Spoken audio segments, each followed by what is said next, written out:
रुक एक मिनट।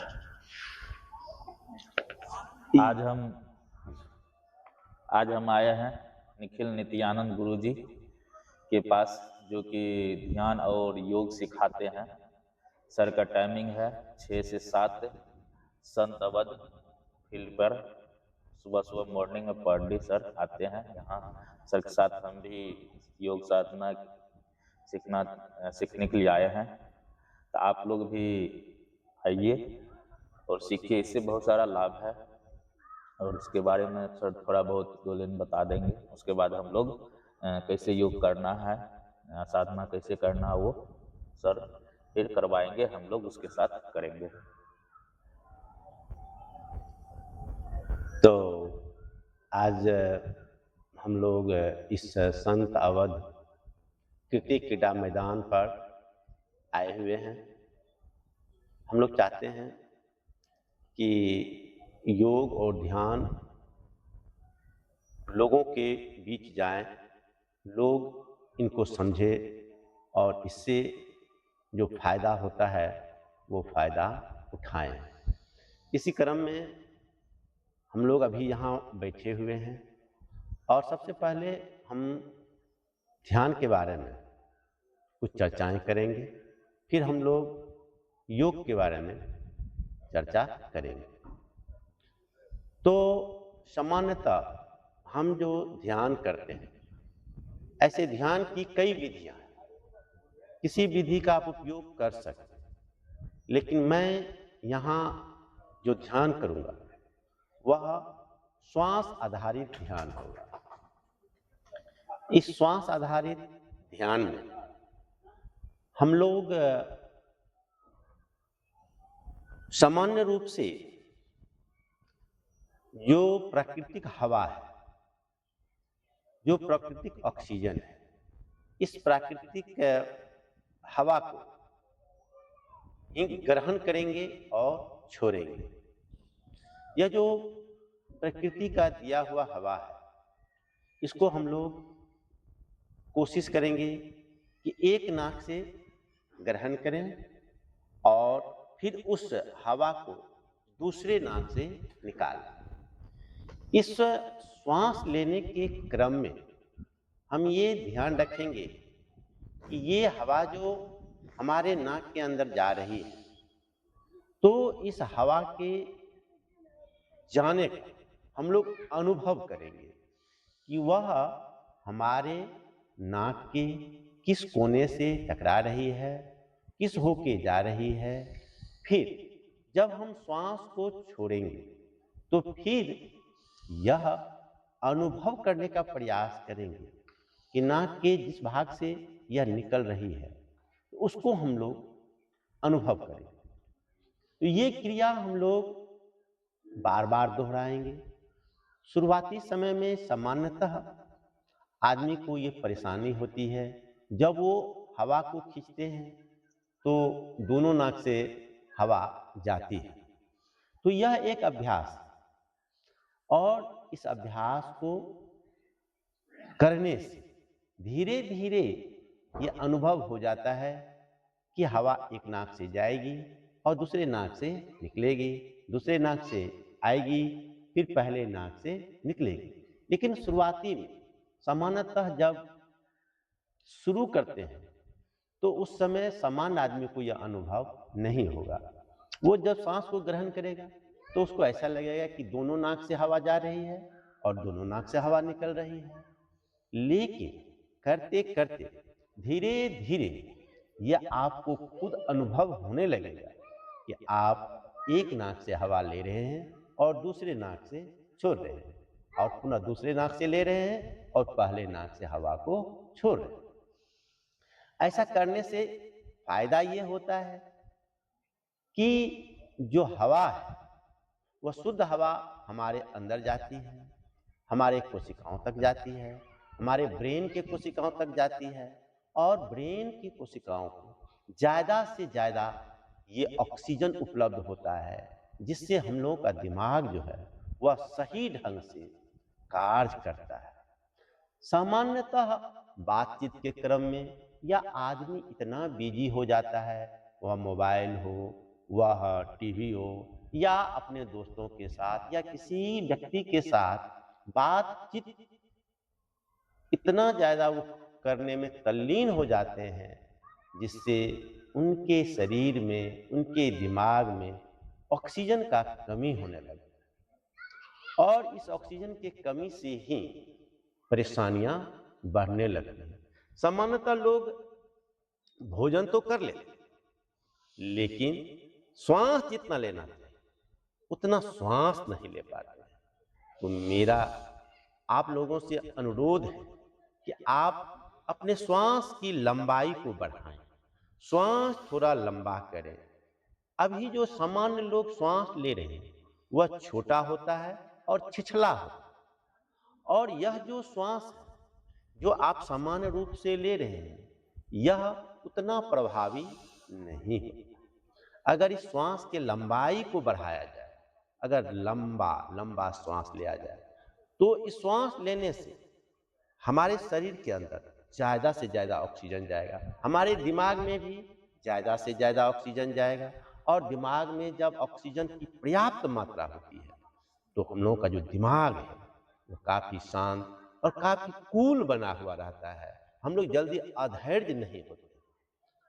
सामान्य लोग जो श्वास लेते हैं इतना ज्यादा बातचीत करते हैं, इतना ज्यादा वो तल्लीन हो जाते हैं कि जितना शरीर को ऑक्सीजन चाहिए उतना ऑक्सीजन वो ग्रहण नहीं कर पाते हैं, जिसके कारण उसको हमेशा ऐसा लगता है कि मन जो है, दिमाग जो है वो फ्री नहीं। एक्चुअली वो किसी चीज में इतना तल्लीन हो जाते हैं जिसके कारण हमारे दिमाग में, हमारे शरीर में ऑक्सीजन का जो लेवल है वह नीचे ही रह जाता है। शरीर को फुल ऑक्सीजन, जितना ऑक्सीजन चाहिए उतना ऑक्सीजन नहीं मिलता है।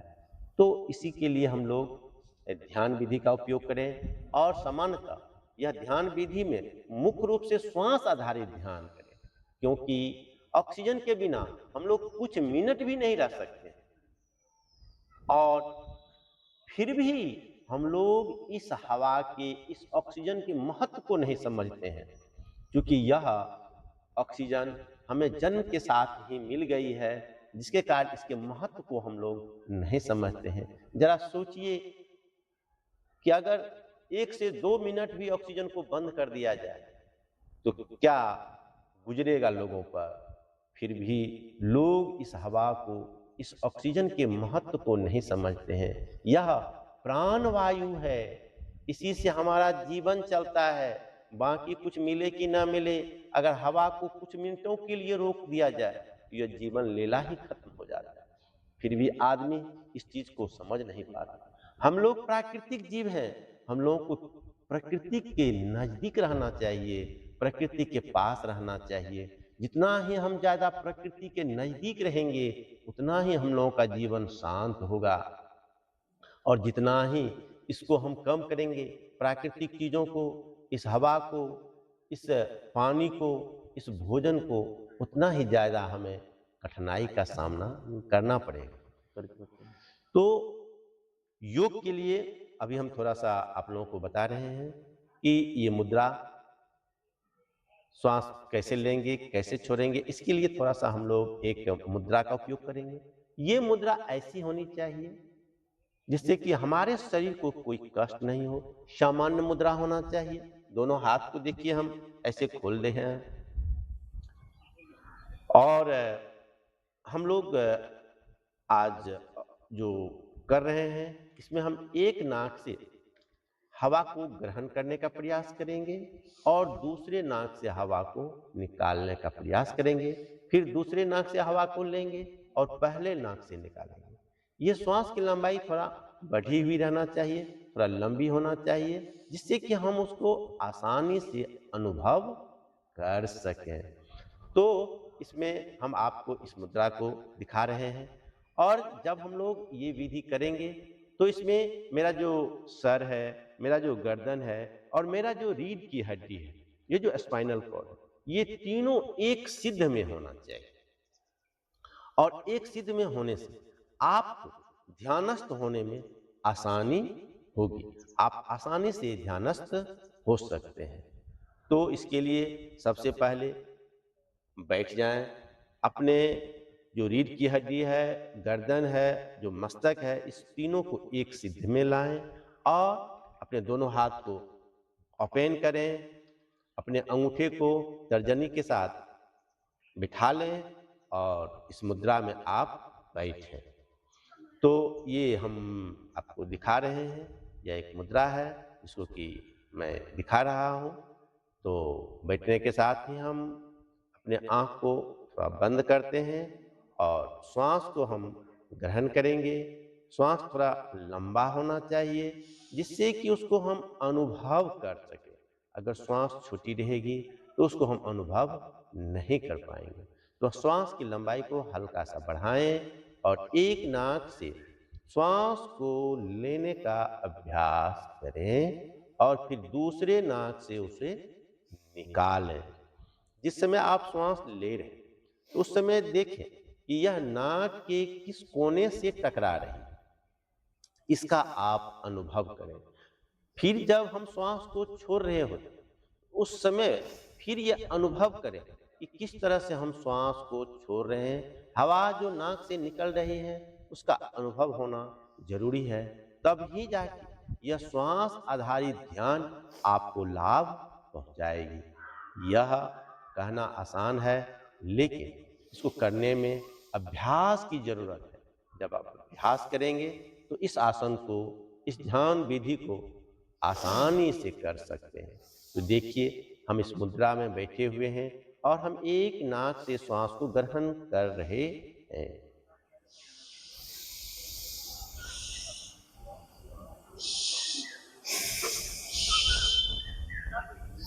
फिर दूसरे नाक से हम निकालें, फिर दूसरे नाक से देखिए हम ग्रहण कर रहे हैं।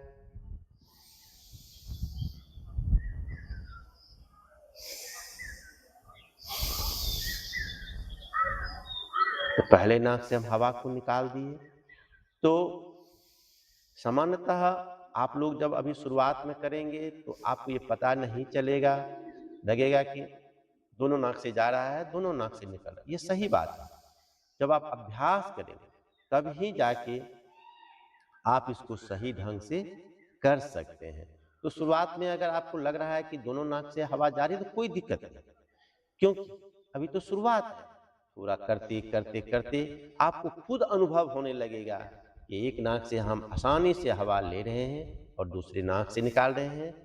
तो ऐसा करने से आपका मन जो है वह मन इस हवा के लेने और निकालने पर लग जाएगा और आप ध्यानस्थ हो जाएंगे और ये ध्यान आपको बहुत ही सुख पहुंचाएगा आने वाले समय में। तो इस विधि का उपयोग करें, श्वास की लंबाई को थोड़ा बढ़ाएं, एक नाक से श्वास लेने का प्रयास करें, दूसरे 4-5 मिनट करें, 2 मिनट पहले करें। और शुरुआत में आप 2-4 मिनट 5 मिनट करें, क्योंकि श्वास विधि का जब उपयोग करेंगे तो आप जल्दी थकेंगे, क्योंकि इसमें ऑक्सीजन कम से कम जा रही होती है। जब ऑक्सीजन शरीर को मिलते रहता है तो ऑक्सीजन मिलते रहता है तो आदमी थकता नहीं। और सामान्य और दूसरे विधि में चूंकि ऑक्सीजन नहीं जाता है, मन तो हमेशा सोचते रहता है, जिसके कारण फिर ऑक्सीजन का अभाव होने लगता है। तो इस विधि का जरूर उपयोग करें, ये आपके जीवन को बदल देगा। ना मैं आपको आश्वस्त करता हूं कि अगर इस विधि को आप किए तो यह आपके जीवन को बदल के रख देगा। इसमें बहुत ताकत है। श्वास विधि का उपयोग करें, इस ध्यान विधि का उपयोग करें और इससे लाभ पाएं। इसी के साथ बाबा निखिलानंद महाराज जी को सब्सक्राइब करें, लाइक करें, ज़्यादा से ज़्यादा शेयर करें। ज़्यादा से ज़्यादा शेयर करें और सुबह में प्रत्येक रोज अपने स्वास्थ्य के प्रति जागरूक रहे। लास्ट स्टेप करें। बस इसी के साथ आज हम लोग इसको समाप्त करते हैं। धन्यवाद।